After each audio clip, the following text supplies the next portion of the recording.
Natyrshëm pas muajit Ramazan për një besimtar, i cili e ka hall, e ka breng, e ka dert çështjen shpirtërore, parashtrohet pyetje se si unë mund të vazhdoj pas Ramazanit, duke qenë një besimtar korrekt, një besimtar adhurues, një besimtar i cili nuk i largohet fesë Allahut te bareke ve teala.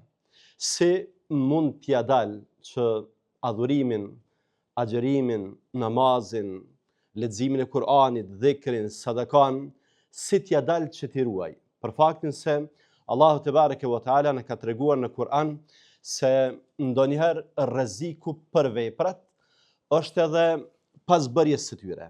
Pra jo vetëm në fillim nga riaja, syfatësia, por ndonjëherë veprat rrezikohen edhe pasi që t'i kryejmë. Ka thënë Allahu: "Ya ayyuhalladhina amanu atiu Allaha wa atiu ar-rasul wa la tubtilu a'malakum." O ju që keni besuar, bindjuni Allahut, bindjuni dërguarit të tij dhe mos i shkatërroni veprat tuaja. Pra, atë vepër të cilën e keni bërë, ato veprat të cilat i keni bërë, ato adhurime, qofshin agjerim, namaz, mos i shkatërroni ato. Dietarët kanë përmend se ka mënyra të shumta se si shkatërrohet ose si privohet njeriu prej asaj të cilën e ka bërë, prej shpërblimit të asaj të cilën e ka bërë. Një prej këtyre mënyrave